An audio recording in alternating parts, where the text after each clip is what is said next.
우리 앞에 있는 제목이 있습니다. 시작. 들러리의 기쁨. 한 번 더. 들러리의 기쁨. 자, 오늘은 제가 이야기식으로 진행할 테니까 저를 잘 보셔야 됩니다. 자, 오늘 본문은요, 세례 요한이 헤롯 안디바에 의해서 투옥되기 바로 직전의 내용입니다. 이것을 마지막 우리 세례 요한이 얘기를 하고 이제는 투옥돼서 결국 거기서 순교 당하게 되는 그 바로 직전의 일들을 얘기를 하는 것입니다. 자, 여러분들 이제 한번 우리 과거의 기억들을 한번 떠올리면서 우리 1장의 세례 요한에 대해서 배웠었습니다. 자, 이제 보세요. 제 얼굴이 잘 보이시죠? 예, 하나로 보이죠? 우리 또 안 보인다, 우리 예람이. 자, 사람 뒤에 얼굴이 지금 눈이 두 개 다 보여야 됩니다. 어떤 한 분은 얼굴 눈만 하나 보이면 제가 되게 산만해져요. 이렇게 보시는 분 계세요. 무서워요. 자, 세례 요한은 자, 이스라엘 백성들의 그 배경을 보면 로마의 식민 지배를 받으면서 얼마나 지금 이스라엘 백성들이 고통 가운데 마음이 힘들어요. 그러다 보니까 더더군다나 우리를 구원할 이 메시아가 오기를 대망하는 마음, 간절히 바라는 마음들이 이스라엘 백성들 안에 지금 가득하고 있는 그때 그리고 기다려도 400년 동안 하나님께서 선지자를 보내서 말씀하지 않고 있는 그때 어디선가 혜성처럼 세례 요한이 나타나서 사람들에게 회개하라, 천국이 가까이 왔다. 그 가까이 왔다의 원의 뜻이 뭡니까? 지금 막 하나님의 나라가 임했다 라고 선포하는 거예요. 그 얘기는 뭐냐면 사촌 동생인 예수의 나심을 우리 세례 요한은 알고 있었기 때문에 선포하는 거예요. 회개하라. 왜 회개해야 되냐면 하나님의 나라가 지금 막 임했다. 그러니 너희들 그 하나님의 나라를 받아들이기 위해서는 회개해야 된다. 이 선포를 듣고 나서 한 번도 하나님께서 선지자를 통해서 말씀하지 않는 그때에 이 세례 요한이 회개하라고 선포하니까 그 회개하는 메시지가 하나님의 말씀으로 받아들이면서 사람들이 회개하기 시작한 거예요. 그리고 회개의 세례를 세례 요한에게 나가서 세례를 받기 시작했습니다. 자, 그러면서 세례를 받으면서 사람들의 유대인들의 생각이 뭐냐면 이 사람이 혹시 메시아가 아니야? 라고 하는 생각들이 지배적이었어요. 세례 요한을 메시아로 생각했기 때문에 사람들이 순간 세례 요한이 거하는 광야로 엄청나게 많은 사람들이 몰려가서 회개의 세례를 받기 시작했습니다. 그런데 여러분 보세요. 이 세례 요한의 멋있는 삶을 보십시오. 그렇게 나오는 수많은 사람들, 자신을 쫓는 사람들 앞에서 조금도 머뭇거리지 않고 그 많은 사람들에게 자기가 누구인지 공개적으로 얘기합니다. 여러분, 자신을 따르는 무리들이 인기가 막 많아질 때 자기의 실체를 드러내기가 교만하면 정말 쉽지 않아요. 그런데 세례 요한은 자신 있게 공개적으로 나는 그리스도가 아니다. 나는 선지자도 아니야. 선지자도 아닐 뿐만 아니라 당연히 그리스도가 아니야. 나는 누구냐면 광야에서 외치는 자의 소리다. 내 뒤에 그리스도가 오실 텐데 나는 그리스도를 사람들에게 알리는 증인이야. 그 증인 앞에 서서 나는 예수 그리스도를 전하는 외치는 자의 소리다라고 자신의 정체를 드러냅니다. 자, 이제 말씀 보면 광야에 외치는 자의 소리, 우리 예람이를 위해서 준비한 거야. 자, 함께 읽습니다. 시작. 나는 그리스도가 아니라 주의 길을 곧게 하라고 광야에서 외치는 자의 소리로라. 여러분, 어떻게 됩니까? 사람들에게 인기가 생기면 메시아인 척 할 수 있잖아요. 지금은 말고 다음에 내가 메시아가 아닌 거라고 얘기를 하겠지만 지금 당장은 그냥 메시아야 물어보면 그냥 아무 말도 안 해야지. 그렇게 말할 수도 있는데, 그렇게 생각할 수도 있는데, 우리 이 요한은 결코 요한 네 얘기 나온다. 야, 너는 그냥 요한이지 그냥 세례 요한으로 바꿔. 세례 요한이 난 더 멋있는 것 같아. 세례 요한은 결코 자기를 드러내지 않습니다. 세례 요한은 자기가 누구인지 정확히 알았고 자기의 사명이 무엇인지도 너무나도 분명히 알았어요.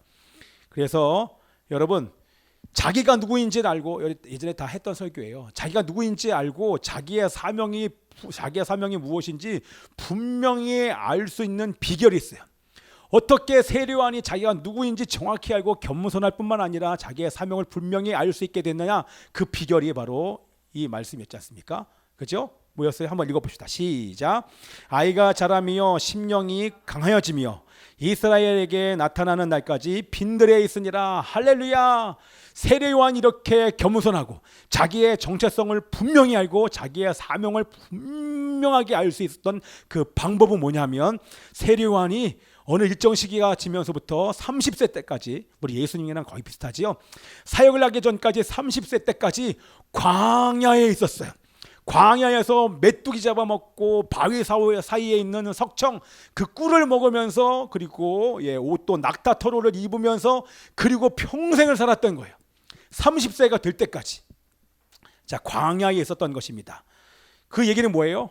광야에서 여러분, 힘든 그 광야에서 세례 요한이 할 수 있었던 건 뭐냐면, 하나님만 의지할 수밖에 없는 상황. 제가 아팠을 때 하나님만 의지하잖아요. 마찬가지로 아무도 없는 그 추운 광야, 외롭고 쓸쓸한 힘든 도적과 벌레의 이 위험 있는 그 광야에서 오직 세례 요한이 의지할 수 있는 분은 하나님밖에 없었던 것입니다. 하나님만 의지하고 하나님과 계속 동행하면서 친밀한 교제를 나눈 결과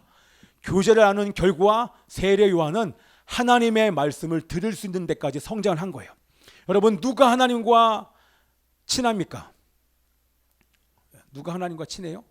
하나님과 시간을 많이 보낸 사람이 친할 거 아닙니까? 마찬가지예요. 우리 세례 요한이 광야에서 하나님과 친밀하게 지내다 보니까 이제는 하나님의 음성이 들리고 영적인 눈이 열린 거예요. 하나님의 음성이 들리고 하나님의 말씀이 들릴 뿐만 아니라 이제는 성령의 기름 부시는 것까지 눈으로 보여요. 여러분, 그 당시가 그 당시 여러분 배경을 보셔야 돼요. 그 당시는요, 하나님의 아들 예수 그리스도가 이 땅 가운데 오셨지만 로고스 말씀이신 하나님이 육체를 입어 이 땅 가운데 오셨는데, 빛이신 예수님이 이 땅 가운데 오셨는데 예수님을 알아보는 사람이 단 한 사람도 없었어요. 한 사람도 없었어요. 그 한 사람도 없는 그때에 오직 세례 요한만이 저분이 바로 하나님의 아들이요, 창조주일 뿐만 아니라 로고스가 말씀을 입고 이 땅 가운데 오신 분일 뿐만 아니라 빛이십니다, 메시아이십니다를 알아본 사람은 세례 요한밖에 없었던 거예요. 자, 세례 요한이 하나님의 말씀을 들을 수 있었던 사람인지 말씀 볼게요. 자, 여기에 나오죠. 지금 하나님의 음성이 들리고 성령이 비둘기같이 예수님께 임하는 것을 볼 수 있는 눈이 열린, 영적으로 열린 사람이에요. 이것이 가능한 게 뭐다? 하나님과 친밀한 교제를 나누는 사람들은 영적인 눈이 열리기 때문에 여러분을 향한 하나님의 메시지가 무엇인지, 이것이 하나님의 뜻인가 아닌가 분별이 안 되는 게 아니라 당연히 분별이 될 수밖에 없는, 그리고 성령께서 역사하시는 역사의 현장을 생생하게 목격할 수 있는 사람은 바로 우리 광야에서 주님과 친밀하게 교제한 사람인 우리 세례인 줄 믿습니다. 자, 우리 이 말씀 한번 읽읍시다. 시작. 나를 보내어 물로 세례를 베풀라 하신 그이가 나에게 말씀하시되, 성령이 내려서 누구 위에든지 머무는 것을 보거든 그가 곧 성령으로 세례를 베푸는 이인 줄 알라 하셨기에 내가 보고 그가 하나님의 아들이심을 증언하였노라. 아멘. 그렇죠. 하나님의 말씀을 들었어요. 하나님의 말씀이 들려요. 그 친밀한 교제의 결과, 그리고 성령이 이렇게 그림처럼 이래죠. 성령이 임하는데, 여러분 지금 이 시간 여러분들에게 제가 질문합니다. 지금 이 자리에 두세 사람이 모인 곳에 하나님의 영이 함께 하신다고 얘기하고 하나님의 성령이 임하신다고, 하나님의 영광이 이곳에 있다고 하는데, 여러분 보이시는 분? 보이는 게 정상인 거예요. 적어도 보이지 않으면 여러분들이 느낄 수 있어야 돼요. 뭐요? 하나님이 과연 이 자리에 함께 하시는구나. 이렇게 말씀을 선포할 때에 하나님의 살아계신 우리가 어떻게 느낍니까? 제가 말씀을 선포하는데 여러분들에게는 레마의 말씀이 들린다니까요. 말씀이 다시 말씀하는데 이 말씀이 다시 여러분들 안에는 새롭게 깨달아진 하나님의 레마의 말씀이 들려요. 그게 바로 하나님의 살아계심의 증거인 줄 믿습니다. 여러분 모호하지 않아요. 저도 얘기하면서 하나님의 말씀이 말하면서 깨달아져요. 아, 그렇구나. 저도 말하면서 설교하면서 그게 이해가 되는 것입니다. 자, 그래서 성령의 역사를 봅니다. 자, 어떻게 세례 요한이 하나님의 말씀을 들을 수 있고 성령의 역사를 이렇게 볼 수 있습니까? 여기 있는 다른 사람들은 다 못 봤을 거예요.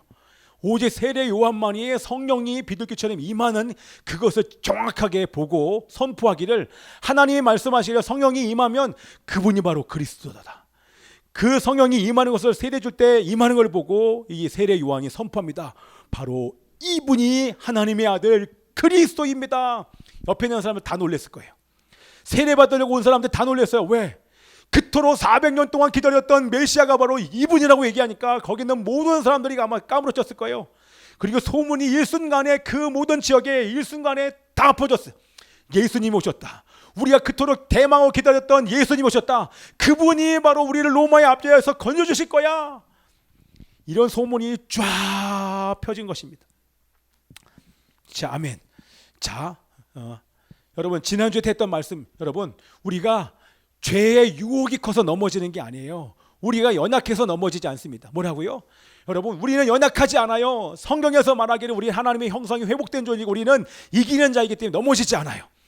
죄의 유혹에 넘어지지도 않고 그렇게 연약한 자가 아니에요. 우리는 능히 싸워서 이길 수 있어요. 그런데 왜 넘어집니까?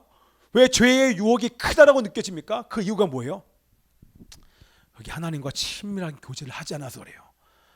여러분이 하나님과 친밀한 교제는 날마다 하잖아요. 사단이 우리 말씀에 나온 것처럼 건드릴 수 없어요. 지난주에 그 얘기했잖아요. 제가 아내랑만 있어도 여러분 제가 죄를 안 져요. 왜? 우리 아내가 같이 있으니까. 그런데 여러분 제가 여러분의 집에 간다고 생각해 보세요. 그럼 어떨까요? 행복하지 않습니까? 제가 여러분 집에서 같이 살면 네? 좋지 않습니까? 할렐루야.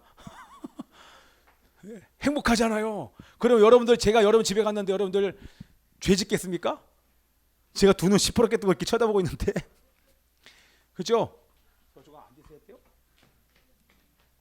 마찬가지로 여러분 주님이 내 안에 살아계세요. 우리 예수님께서 두 눈 시퍼렇게 뜨고 살아계신 게 여러분 느껴지는데 함부로 살 수 있겠습니까? 예수님이 안 느껴지니까 함부로 살죠. 그죠? 예, 결국에는 하나님의 임재가 안 느껴진다는 거예요. 주님의 살아계심이 안 믿어지니까. 그분이 정말 내 안에 살아계셔서 코람데오의 삶을 산다고 말은 하지만 그 주님이 안 느껴지니까 코람데오의 삶을 못 사는 거예요. 예, 그죠? 자, 여러분 세례 요한, 저는요 이 세례 요한의 여기 지금 안 나와 있잖아요. 이 세례 요한이 얼굴이 안 보이잖아요. 여러분 보세요. 지금 세례 요한의 얼굴을 보셔야 돼요. 저는 이 성경을 보면서 세례 요한의 얼굴이 막 보이는 거예요. 여러분 하나님의 아들 천지를 창조하신 예수님이 여러분 실제 여기서 갑자기 딱 나타나셨어요. 여러분 어떨까요? 두 가지겠죠. 와 예수님 그런 사람 있고 쓰는 사람 있고 진짜야? 진짜야? 두려운 사람과 기쁜 사람이 아마 있을 거예요. 세례 요한의 기쁨을 보세요. 얼마나 세례 요한이 기쁠까요? 하나님의 성령이 임하는 자가 그렇죠. 성령이 임하는 자가 하나님 아니에요. 지금 내가 여러분 예수님이 우리 때에 공중에서 구름 타고 여러분 오시는 것을 우리 때 본다고 생각해 보세요. 여러분 얼마나 기쁘겠습니까? 근데 그 정도가 아니에요. 예. 살아계신 하나님이 지금 예수님이 하나님의 아들이 메시아가 지금 내 눈앞에 있는 거예요. 지금 이 세례 요한의 기쁨을 여러분들이 보셔야 됩니다. 아마 입이 여만큼 찢어졌을 거예요. 그리고 사람들에게 얘기합니다. 이제는 얘기합니다. 회개하라 천국에 가까웠다 얘기하는 그 세례 요한의 얼굴을 보십시오. 이제는 그 안에 담대함과 확신으로 회개하라 천국이 가까이 온 것이 아니라 이제 이미 임했다. 이미 하나님의 나라가 임했다. 그 통치를 받으려면 너희들 진짜 회개해야 된다라고 얼마나 담대하게 얘기했습니까? 그죠? 그래서 담대한 세례 요한의 선포에 처음에 사람들이 더 많이 몰렸어요. 근데 오늘 본문을 보니까 이분이 바로 그리스도라고 얘기하니까 이제 분위기가 싹 바뀌었어요. 세례 요한에게 와서 세례 받는 게 아니라 예수님한테 다 몰려갔어요. 세례 요한에게 몰려오는 사람은 이제 거의 없어요. 몇 명이 안 오고 대부분의 모든 사람은 메시아한테 가서 여러분 세례 받으려고 하지 누가 세례 요한한테 오겠습니까? 그지요? 인기가 내가 모시던 우리 선생님의 인기가 예수님이 나타나자 확 떨어져 버렸어요. 그러자 세례 요한을 따랐던 이 제자들이 마음이 불편한 거예요. 이 안에서 시기심이 쫙 올라와 마음이 못마땅한 거예요. 불편해. 그래서 오늘 본문에서 예수님에게 질문하는 거예요. 세례 요한 지금 다 예수님께로 몰려갑니다. 그 얘기를 하고 있는 것입니다. 우리 22절 23절 있습니다. 좀 길지만 읽어볼게요. 시작. 그 후에 예수께서 제자들과 유대 땅으로 가서 거기 함께 유하시며 세례를 베푸시더라. 요한도 살렘 가까운 에논에서 세례를 베푸니 거기 물이 많음이라. 그러므로 사람들이 와서 세례를 받더라. 그들이 요한에게 가서 이르되 랍비여, 선생님과 함께 요단강 저편에 있던 이곳 선생님이 증언하시던 이가 세례를 베풀매 사람이 다 그에게로 갑니다. 뭐예요? 예수님의 인기가 선생님의 인기보다 더 높아요. 막 이렇게 얘기합니다. 그때 우리 요한이 뭐라고 대답합니까? 한번 대답을 한번. 안 넘어갑니다. 안 넘어가요? 됐습니다. 자, 요한의 대답을 읽습니다. 시작. 요한이 대답하여 이르되 만일 하늘에서 주신 바 아니면 사람이 아무것도 받을 수 없느니라. 내가 말한 바 나는 그리스도가 아니요 그의 앞에 보내심을 받은 자라고 한 것을 증언할 자는 너희니라. 여러분, 세례 요한이 얼마나 놀라운지 보십시오. 자, 세례 요한이 정말 멋있고 본받고 싶은 것은 바로 이것입니다. 사람들에게 인기가 있던 없던, 사람들이 자기에게 오든 오지 않든 상관없습니다. 세례 요한이 끝까지 사명을 감당합니다.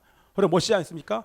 이미 예수님께서 오셨으면 이제 안 할 법한데 세례 요한은 사람들의 인기와 상관없이 본인의 사명은 예수님을 증거하는 거니까 끝까지 감옥에 갇히기 전까지 이 세례 요한이 세례를 베풀면서 회개를 선포를 합니다.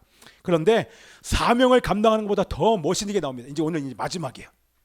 끝이에요. 그 사명을 감당하는 것 더 멋있고 본받을 것이 뭐냐면 세례 요한의 태도인데, 여러분 보세요. 제자들은 예수님을 라이벌로 생각하는 거예요. 경쟁 상대로 생각을 합니다.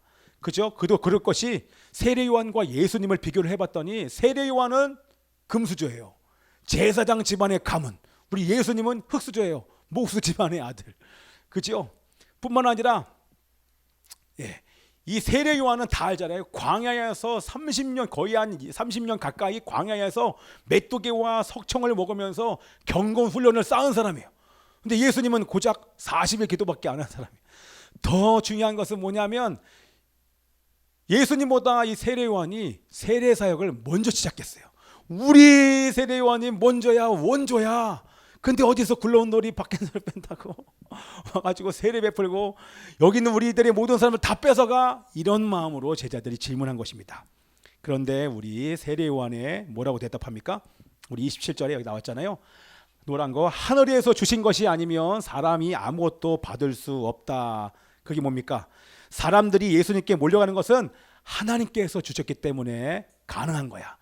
그것은 하나님이 허락하신 일이야. 그러면서 무슨 얘기야? 이 말을 제가 풀면 이런 얘기입니다. 그러니 너희들도 더 이상은 나를 따라오지 마. 나는 그리스도가 아니야. 나는 선지자도 아니고 나는 그리스도를 증거하는 증인이기에 이제 너희들도 예수님께 가라. 이렇게 말하는 것입니다. 예수님께로 가라. 근데 이렇게 말하는 세례 요한의 얼굴을 보십시오. 여러분 보이십니까? 그 얼굴을 보면 자, 우리 이 말씀을 읽은 다음에 세례 요한의 얼굴을 이 말씀을 읽으면서 우리 읽고 이제 마무리할 텐데요. 한번 말씀 한번 읽어볼게요. 시작. 신부를 취하는 자는 신랑이니 서서 신랑의 음성을 듣는 친구가 크게 기뻐하나니 나는 이러한 기쁨으로 충만하였노라. 그는 흥하여 하였고 나는 쇠하여야 하리라 하니라. 아멘. 우리 경쟁 상대가 예수님이니까 마지못해서 우리 세례 요한이 지금 제자들에게 가라고 말하는 것이 아닙니다. 지금 세례 요한은 기쁨으로 가득합니다. 우리 아침 새벽에도 제가 묵상하는데 세례 요한의 얼굴이 막 보이는 거예요. 여러분, 세례 요한이 얼마나 기쁠까요? 세례 요한이 왜 기뻐요? 그게 바로 이 말씀에 나온 게 오늘 제목인, 따라서 합시다. 들러리의 기쁨. 들러리의 기쁨이에요. 자, 우리 사진을 보면 우리 들러리들 보이죠? 들러리들. 우리 신부랑 비슷하게 입었는데 옷만 다르죠? 본인이 더 돋보이면 안 됩니다. 우리 들러리들이 더 돋보이면 안 돼요. 우리 신부를 드러내지 않습니까? 또 그림이 있어요. 야, 너무 이쁘죠? 우리 남자들. 야, 이걸 보면서 들러리들이 이렇게 얘기하는 거예요. 나는 주인공이 아니야. 결혼식의 주인공은 신랑이야. 나는 신랑의 친구이고 들러리로서 여러분, 들러리의 가장 큰 기쁨이 뭡니까? 들러리의 가장 큰 기쁨은 신랑이 사랑하는 신부를 보면서 행복해하고 신부가 사랑하는 신랑을 보면서 행복해하는 그것을 바라보는 게 우리 들러리의 가장 큰 기쁨인 줄 믿습니다. 뭐라고요? 신랑이 신부를 취하면서 기쁘고 신부가 신랑을 취하면서 기쁜 그것을 바라보는 것이 바로 우리 들러리의 가장 큰 기쁨인 것입니다. 예, 그 기쁨을 보기 위해 신부들에게 신랑을 전하는 것이 이 바로 세례 요한의 사명인 것입니다. 이해되시죠? 세례 요한이 그게 기쁜 거예요. 야, 나는 그리스도가 아니야, 나는 선지자도 아니야, 바로 너희들의 신랑은 예수님이다. 그러니 나를 따르지 말고 신랑 대신 예수님께로 가. 그분이 너희들의 신랑이야. 그리고 그 신랑이신 예수님께 가라고 전하는 그 기쁨이, 이 들러리의 기쁨이 우리 세례 요한에게 충만한 것입니다. 할렐루야. 예, 이 들러리의 기쁨은 신랑이신 예수님을 만난 자들만이 느낄 수 있는 것입니다. 우리의 기쁨도 동일한 거예요. 여러분, 우리가 왜 복음을 전합니까? 여러분, 신랑이 누구인지 모르는 사람이 너무나 많아요. 신부가 신랑이 누구인지 모르는 신부들이 지금 얼마나 많은지 모릅니다. 그렇지요? 죄와 사망에 갇혀서 이 땅에 기쁨과 즐거움을 잊어버리고 고통 중에 사는 잃어버린 신부들이 너무나 많아요. 그들에게 이 기쁨의 소식인 복음을 전하는 것이야말로 이 세상에서 가장 기쁜 일이고 행복한 일인 줄 믿습니다. 아멘이죠? 아멘. 야, 딱 끝났는데. 이게 최고로 기쁜 일이에요. 예, 본인이 신부인 건 몰라요. 너는 신랑을 만나야 너의 구원의 문제가 해결되고 죄와 사망의 문제가 해결될 수 있어. 이것을 신부들에게 알리는 그 기쁨, 그것이 바로 우리 들러리의 기쁨인 줄 믿습니다. 이렇게 우리 신부들에게 우리 신랑이신 예수님을 전하면서 행복한 삶을 사시는 여러분 되시길 축복하며 기도합니다. 아멘입니다. 예, 오세요. 우리 이렇게 찬양한 다음에, 자, 제가요 여기 지금 식당이거든요. 이삭소바, 여러분들 이삭소바를 위해서 기도해 주세요. 그 갈릴리 쳐주세요. 그분이 저한테 물어보세요. 우리 이 교회는 어떤 교회입니까? 그 얘기인즉슨 이단이 아닌가를 물어보더라고요. 하도 이단이 많으니까. 그래서 이단 아닙니다. 근데 그러면 자기가 일정 금액을 이제 헌금하기를 원하는데, 그러면서 전도와 선교, 이 교회가 중점적으로 하는 게 뭡니까? 전도와 선교라고. 그러면서 제가 1년에 우리 한두 번씩은 전도하기 위해서 해외로 나갑니다. 어느 지역 가십니까? 그래서 제가 무슬림한테 갑니다. 그랬더니 무슬림이요? 거기 위험하지 않아요? 이런 말씀을 하시는 거예요. 위험한 지역은 출입이 제한돼서 여행 제한 국가가 되었고, 그 외 나머지 나라들은 위험할 수 있지만 실제 무슬림 집에 들어가서 먹고 자고를 하면서 그들에게 복음을 증거할 수 있습니다. 이렇게 얘기했더니 너무 좋아하시더라고요. 그러면서 하는 얘기가, 그 집이 메밀면 파는 데인데, 메밀국수 파는 데인데요, 정말 맛있어요. 거기서 많이 사드세요. 근데 그 집 아들이 이삭이에요. 그래서 거기 있는 서빙하시는 그분 사모님이 얘기하시기를 우리 아들도 나중에 선교사 될 거예요, 그 얘기하더라고요. 네, 할렐루야. 제가 그 친구 데리고 이제 선교직 하려고요. 네. 하나님께서는 죄와 사망에 갇혀 있는 수많은 신부들에게 신랑 되시는 예수 그리스도의 생명의 복음을 증거하는 이 일을 얼마나 기뻐하시는지 몰라요. 신랑 되신 예수 그리스도께서 다시 오시는 그날, 주님 다시 오시는 그 길을 예비하는 최고의 방법은 다른 것이 아니라 바로 하나님의 이 생명의 복음, 신랑의 이 복음을 사람들에게 증거하는 그 길을 우리가 온전하게 살 때 최고의 준비가 되는 줄 믿습니다. 아멘이죠? 우리 함께 찬양하기를 원하는데요, 갑자기 이 찬양이 떠올랐어요. 크게 해주시고요, 드럼도 해주시고, 우리 요한이가 와라 해라. 갈릴리 마을 그 숲속에서 주님 그 혈한 제자 다시 만나시사 마지막 그들에게 말씀하시기를 너희들은 가라 저 세상으로 가서 제자 삼으라, 가서 제자 삼으라. 세상 모든 사람들은, 세상 모든 영혼이 내게 달려나니 가서 제자 삼으라. 나의 길을 가르치라. 내가 너희와 항상 함께하리라. 갈릴리 마을 그 숲속에서 주님 그 11 제자 다시 만나시사 마지막 그들에게 말씀하시기를 너희들은 가라 저 세상으로 가서 제자 삼으라. 세상 모든 사람들을 세상 모든 영혼이 내게 달려나니 가서 제자 삼으라. 나의 길을 가르치라. 내가 너희와 항상 함께하리라. 천천히 할게요. 가서 제자 삼으라. 세상 모든 사람들을 세상 모든 영혼이 내게 달려나니 가서 제자 삼으라. 나의 길을 가르치라. 내가 너희와 항상 함께하리. 가서 제자 삼으라. 가서 제자 삼으라. 세상 모든 사람들을 세상 모든 영혼이 내게 달려나니 가서 제자 삼으라. 나의 길을 가르치라. 내가 너희와 항상 함께하. 아멘. 우리 함께 시작 기도하기를 원합니다. 살아계신 아버지 하나님이시여, 세례요한처럼 날마다 주님과 친밀한 교제를 하게 하여 주옵소서. 24시간 예수님을 생각하고 바라보며 대화하게 하여 주시옵시고 성령님을 따라 말씀과 기도의 삶을 살게 하여 주시옵소서. 신랑이 누군지 몰라 방황하며 죄와 사망에 갇혀 고통 가운데 있는 자들에게 복음을 전하며 신랑을 소개하는 행복한 삶을 살게 하여 주옵소서. 우리 주여 외치고 기도합니다.